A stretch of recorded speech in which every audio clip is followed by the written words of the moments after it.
Guys! Welcome po sa aking YouTube channel. Magluto tayo ng tanghalian. Tutuin ko pa lang yan guys is ano lang, liempo.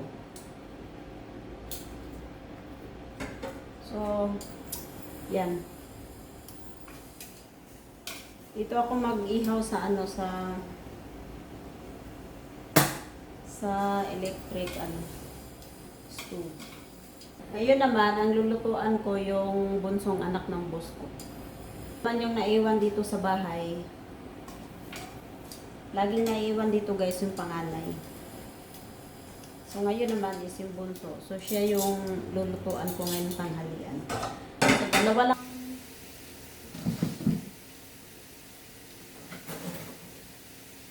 Kanina nabili yung boss ko ng pagdadami-dami ng ito. Kasi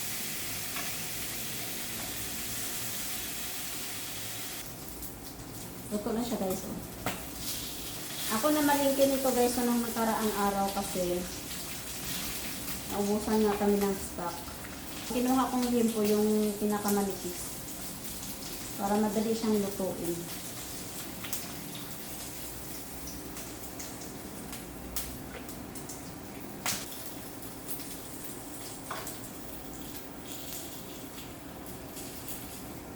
Dati, pag nag-iihaw ako, lalo na kapag tag-ulan guys, dito ako nag-iihaw ng bangus.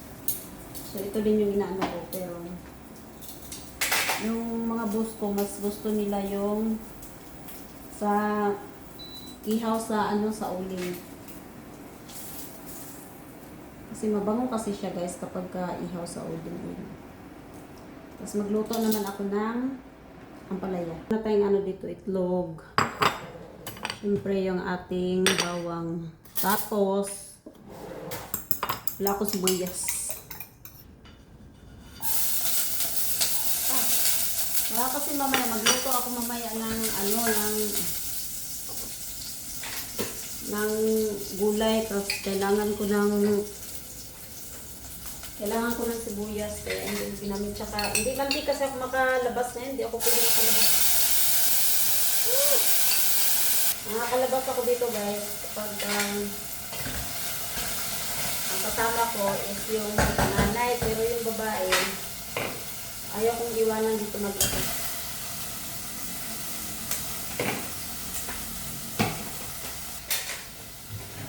I will love you tonight.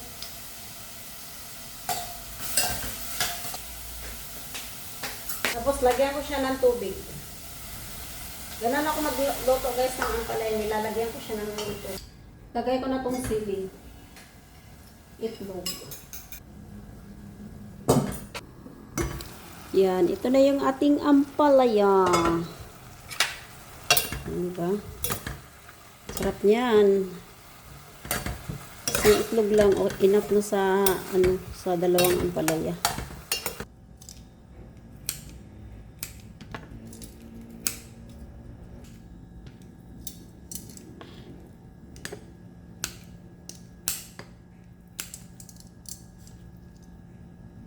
Ang sarap to siya. Itong ganitong guys, yung liempo na manipis lang yung pagkaano.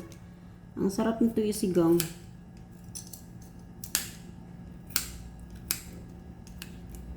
Kasi malambot. Yan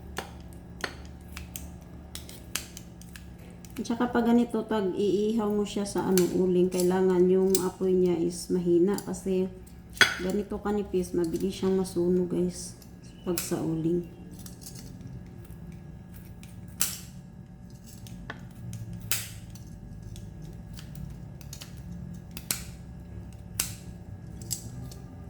Bunso ng boss ko is mahina siya sa ulam at saka lahat sa kanin mahina siya. Yung kanin niya is lang, isang kutsara or 2 kutsara, tama na sa kanya. So ito na yung sa kanya. Ito hindi niya pa ito maubos. Tinimpla ko pala nito is sinigang mix. Kasi gusto ng panganay ng boss ko is yung yung ang ititimpla is magic tag dito. Sinigang mix. Ang sarap. Tapos bawang, yun lang. Ang panlimpla. My goodness, yung aking ano, milasma is kitang-kita na.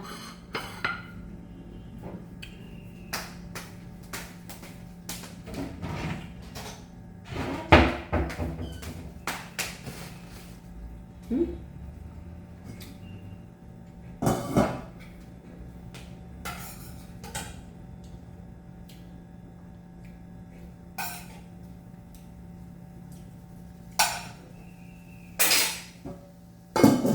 So, pakainin ko muna itong alaga ko guys ha, kasi ano na, 12:30 na. So yun guys, kain na tayo. Yung aking nilulutong ang palaya. Oh, dami oh. So may puti akong kanin, mag-white rice ako.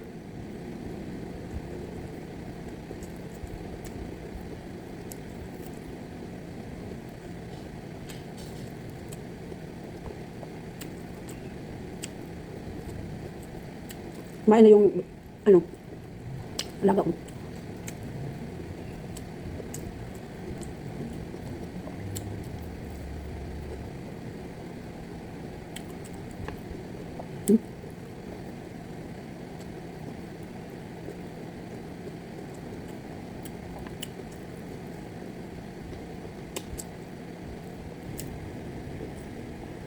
Nakuha kong bigas sa sa barangay.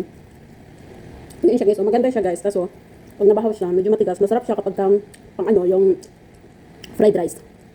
So, hindi siya basa. Malalaki yung butil niya. Sarap.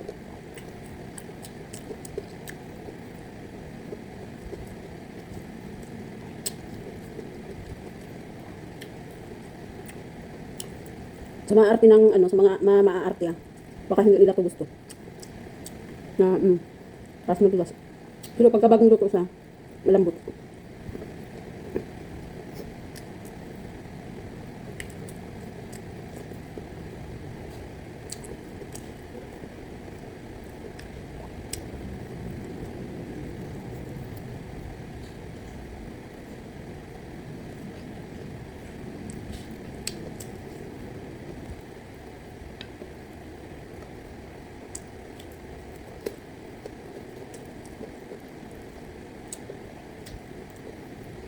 Ang nakain niya ay hindi ko batang ito 5 piraso lang, 5 slice lang, tapos kinakain ko to. Sa alaga ko guys, hindi ako nandidiri kasi maliit pa lang to alaga ko na, 1 taon pala. Ayun, sakto 2 taon alaga ko na yun.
Tabi ko muna to guys para hindi siya madurog.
Langgam yung asukal ko. Alam dyan, nasa taas na nga nilanggam pa.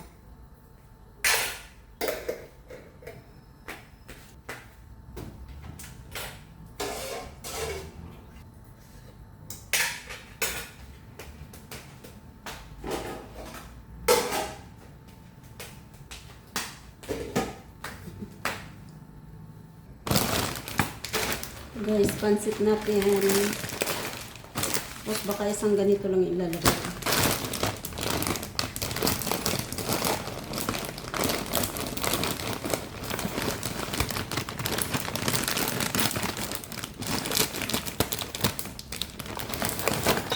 Ang init.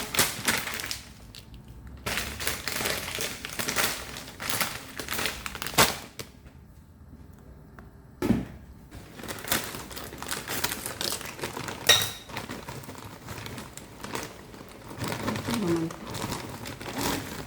Bakit nabango eh?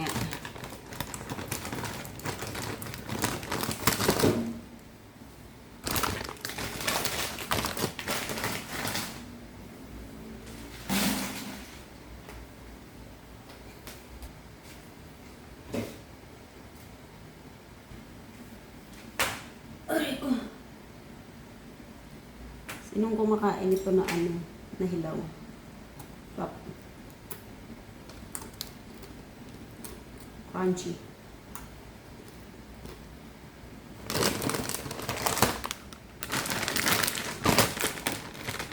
Ay, maanghang yung kamay ko. Meron akong sinahawakan na maanghang. Tapos ito, itabi ko to kasi para sa sunod pag gusto ko magpansit. Meron itong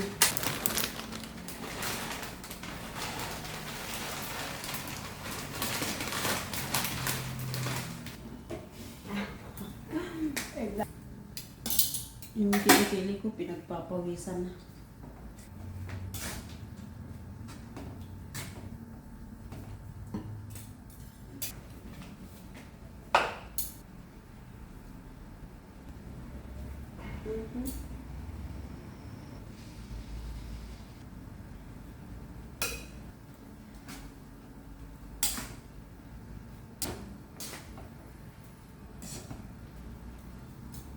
Ang sarap ng, ang ganda ng pagkagawa ko ng pansit guys kasi may tubig, may sabaw pa siya. So, ang sarap sa pansit kapag may sabaw-sabaw pa.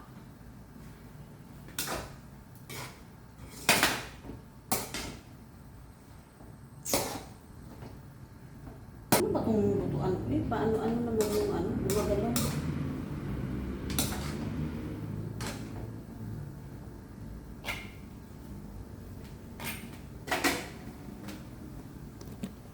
Yan guys, so tingnan niyo. Ayan, may sabaw-sabaw pa siya. Look. O, diba? Para mamaya hindi siya dry na pagkagawa ng pansit.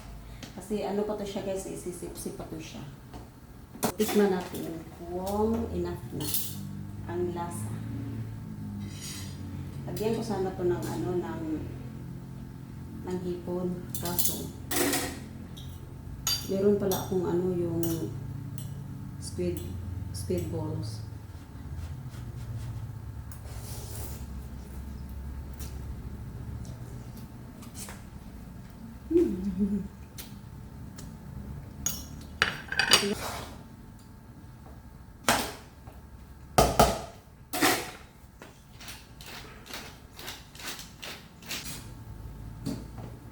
So, medyo matigas-tigas pa siya guys, pero i-off ko ito.